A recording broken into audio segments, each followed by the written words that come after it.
Living here is really coming back to the Jewish roots. It's the first Jewish city. We know that Abraham and Sarah and Isaac and Rebecca and Jacob and Leah are buried here, and according to Jewish tradition, even Adam and Eve are buried here. So it's bringing up a Jewish family in the place of the Jewish roots, in the basis of the Jewish people.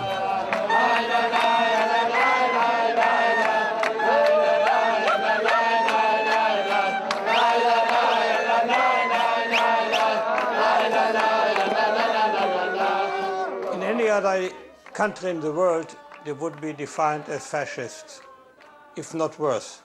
There are a bunch of 500 or so people whose aim in life is to drive out 160,000 Palestinians whom they consider as strangers. These people who have come 30 or 40 or 50 years ago from Europe consider the inhabitants of Hebron, who've been there for 5,000 years, as strangers.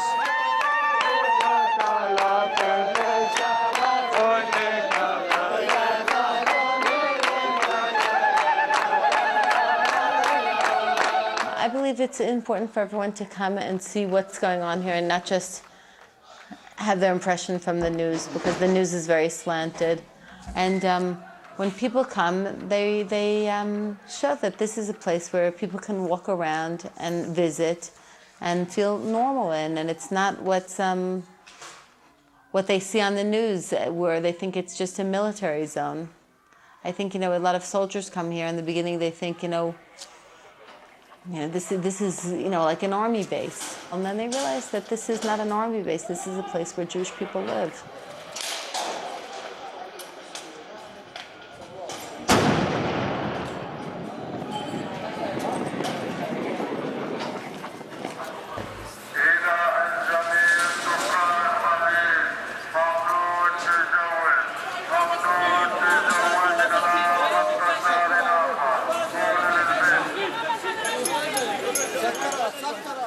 I served in Hebron in two different periods of times. I came first as a soldier in the end of 2001 till middle of 2002. And then I came back as a commander in March 2003 till like around December. And the first 2-3 weeks that we came to Hebron, when we went down to the city, you were all shocked. You're sent to wheeled shops and doors for Palestinians' houses. You see sterilized streets where Palestinians are forbidden to walk and only Jews are allowed to walk there. You have to force curfew for all the time, invade houses on a daily basis. You go and walk on the streets and you find yourself in front of graffitis that probably in Germany sounds, it sounds familiar, better than to us. Such as Arab to the gas chambers, gas the Arabs, Arabs out with the Stars of David and Hebrew in the middle. And there was a group of my platoon in the beginning who thought to refuse to serve in Hebron. We were shocked. We didn't believe what's going on, You come to a place that we have two sets of law by definition, that the orders are that you have to protect the settlers, and if you see them attacking Palestinians, you're not allowed to arrest them.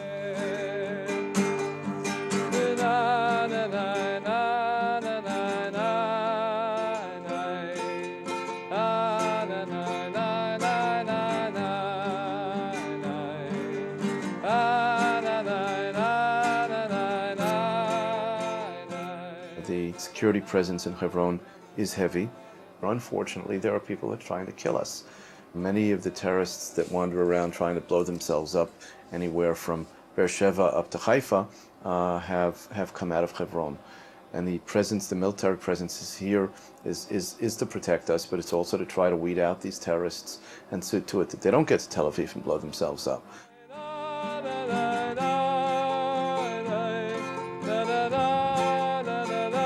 Although legally they are there to protect everyone, to impose the law on everyone, the actual soldier stationed there understands his job as protecting the settlers and stopping Palestinian terror.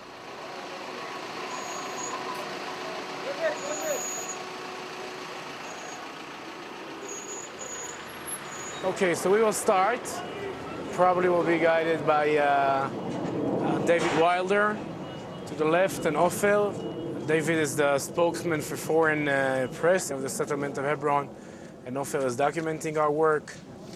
I just offered them to speak with you guys to give their point of view, and they refuse because they say they don't cooperate with traitors during a wartime like today, traitors like me. So you will get only one perspective today, and I'm sorry for that. I don't call him military. Yuda Shaul, who leads the group, is in any other normal country, they would put him on trial for treason and hang him. But unfortunately, Israel hasn't reached that level yet of justice. People express their opinions. Some people are put in jail when they express their opinions because it's called incitement and whatever. He does what he does. That's considered to be legitimate. However, I don't relate to them too much importance or significance. Around the beginning of 2004, when I was in a platoon sergeant, I started to sit down and try to imagine my life as a civilian. And for me, that moment, I don't know how you could call it, but I find it always difficult in Hebrew to describe it, so for sure in English, but maybe you can call it an enlightenment moment. For me, this moment of trying to think as a civilian, stop thinking as a professional combat soldier. It's like, I don't know, you wake up every morning in front of the mirror, you brush your hair, you brush your teeth, you see your face, you smile to yourself. That morning you wake up, you stand in front of the mirror, and suddenly you see horns on your head. You realize that you're a monster. You realize, that in the past 2 years and 10 months it was the helmet, gun, and uniform acting something else, that it's not Yuda. But when you think of it 1 second, you realize that it is Yuda. It's not the uniform that we're acting without a person. It's you, and you can't take it away. You start to realize that something mad went on. And for me, when I realized that, I felt that I can't continue my life without doing something with it. And the best way to do it is to bring people to the field, to let them to feel, to touch, to smell, to see. And to confront the society with the moral price of the occupation.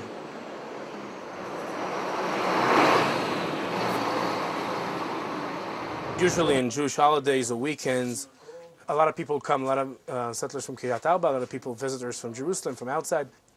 And one of the biggest fears of the IDF was that some of a Palestinian sniper will sit down here, one of the houses in Abu Snana, and will just slot everyone, all the prayers will walk here in the streets. So how you deal with it? For sure, weekends or in holidays, you pose curfew on the Palestinians. Friday morning, you divide all the Palestinian neighborhoods around the settlement. You go, you search all the houses, you finish one round, take a rest in one of the houses, you lock the family in one room, you put observers on, go to sleep. After 3 hours, you wake up, it's time for the second round. And again, that's another aspect of what it was to live here. Is anything wrong here?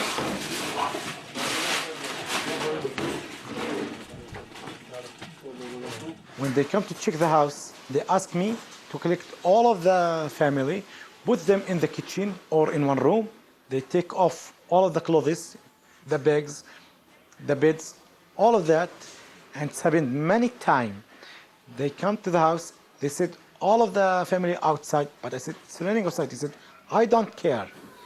I remember one night, we stay from 1 o'clock after midnight until 4 o'clock, and it was raining over our head.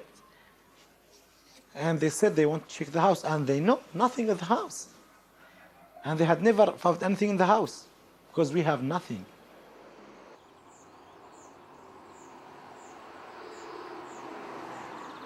هذا الكل يمر فيه. هذا أحلى شارع كان في الخليل، أحلى شارع، شارعنا أحلى شارع.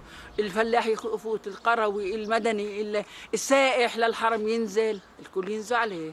بس لا ولا حد، ما أنت شايف، لحموا علي الأبواب، لحموا علينا الأبواب كلها، سكروها. من وقت الانتفاضة سكروا عنا الباب الرئيسي اللي بنطلع منه من تحت. باقي فاتحين يعني شوي هيك نروح ونجي على الخفيف بالسرقة من المستوطنين. أما هاقيت لهم 4 سنين مسكينه من مرة علينا. هاقيت إحنا بننزل من عند بيت الجيران، من عن سطوح الجيران قاعدين بننزل وبنتحمل مشقة وتعب، وعن سلالم وعن حيطان، مشان ما نتركش بيتنا لليهود وللمستوطنين ياخذوا. هاي مستوطنين، هاي مستوطنين. هون المستوطن، هون مستوطن، في الدبوية مستوطن، تل رميدة مستوطن، عند الحسبة مستوطنين، يعني دور ما دورنا مستوطنين وجيش.